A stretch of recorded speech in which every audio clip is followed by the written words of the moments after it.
suara angin lembut, gemerisik dedaunan. Malam itu kabut turun pelan di lereng merbabu. Udara dingin menusuk kulit dan langit tampak kelabu seperti menahan sesuatu yang tak ingin dilepaskan. Damar berdiri di depan rumah tua peninggalan ibunya. Rumah kayu besar yang sudah lama ditinggalkan. Papan-papannya lembab, cat dinding mengelupas, dan di teras depan, kursi goyang bergerak sendiri perlahan, seolah seseorang baru saja duduk di sana. Ibunya baru meninggal 3 hari lalu. Tanpa sebab jelas, orang kampung cuma bilang, ibumu sudah lama bukan manusia lagi. Damar tersenyum sinis. Ia pikir itu cuma omongan kampung, tapi malam itu, sebelum ia masuk ke rumah, seekor kucing hitam melintas di depannya. Matanya merah menyala seperti bara. Kucing itu menatap lama, mengeong pelan, lalu menghilang di bawah kolong rumah.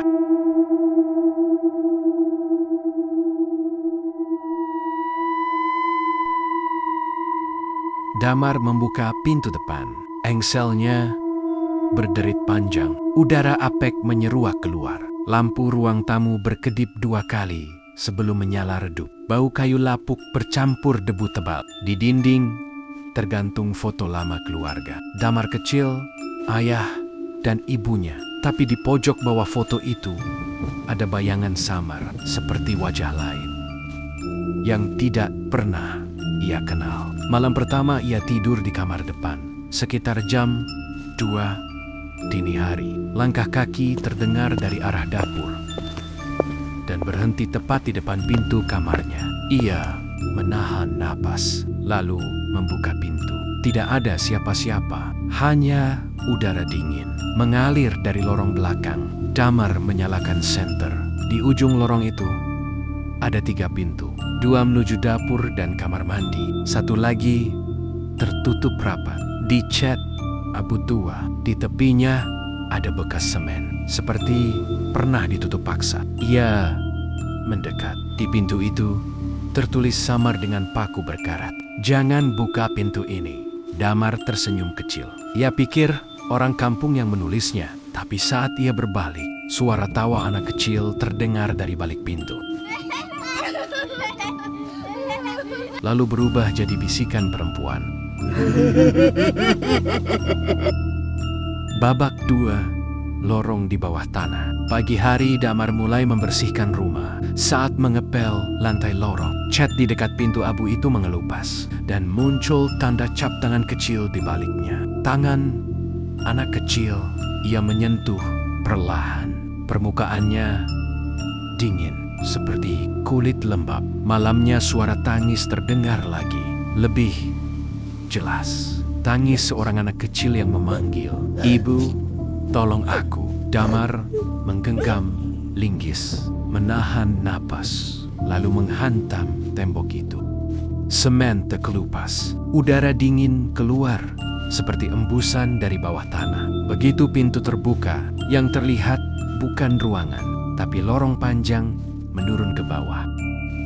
Dindingnya diukir wajah-wajah manusia seolah sedang menjerit. Langkah Damar bergetar, namun ia tetap turun. Semakin dalam, semakin dingin. Dan suara tangis tadi kini terdengar di depan. Di ujung lorong ada cermin besar, tua, berdebu. Ia arahkan senter, melihat bayangannya sendiri. Tapi di belakang bayangan itu berdiri 2 sosok. Perempuan berambut panjang dan seorang anak kecil tanpa wajah. Ia berbalik cepat. Lalu pandangannya kembali ke cermin. Kini cermin itu memantulkan tubuh ibunya sendiri. Matanya kosong. Mulutnya terbuka seolah ingin berteriak. Cermin itu retak dan dari balik retakan muncul tangan. Tangannya sendiri menarik tubuhnya masuk ke dalam pantulan. Lalu semuanya gelap, hening, suara gema pelan seperti di dalam gua. Saat Damar membuka mata, ia masih di rumah itu, tapi warnanya aneh.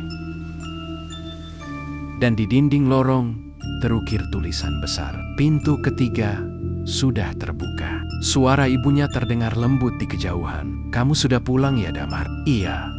Berbalik, ibunya duduk di kursi goyang, tapi tubuhnya membusuk dari pinggang ke bawah. Kulitnya retak, matanya menatap tanpa kedip. "Kamu tak seharusnya membuka pintu itu, Nak. Itu bukan ruangan, tapi ingatan yang dikubur." Damar mulai mengingat ritual aneh di ruang gelap. Ayahnya berlutut di depan cermin, mengiris darah di lantai, membaca mantra. Dan Damar kecil berdiri di belakangnya. Ibunya menangis, berusaha menghentikan ritual itu, tapi terlambat. Ayahnya telah membelah jiwa anak itu jadi dua. Satu hidup di dunia, satu disegel di balik pintu ketiga. Yang membuka pintu bukan manusia, melainkan separuh jiwa yang dulu dikurung di dalam. Ia memukul dinding, berusaha keluar, tapi dunia di sekitarnya mulai mencair. Di salah satu cermin, ia melihat dirinya sendiri. Sedang berdiri di depan rumah, tersenyum, menatap ke arah jendela. Ibunya mendekat, berbisik pelan di telinganya. Hanya satu yang boleh kembali ke dunia nyata. Dan kali ini, hening, gema suara ibunya memudar perlahan. Tapi suaranya ditelan gelap, sampai hanya terdengar suara tangis kecil dari lorong panjang di bawah tanah itu. 3 hari kemudian, warga menemukan rumah itu terbuka lebar. Di dalamnya hanya ada 3 pintu. Semuanya kini terbuka. Dan di dinding lorong belakang terpahat tulisan besar dengan goresan kuku. Pintu ketiga sudah terbuka dan belum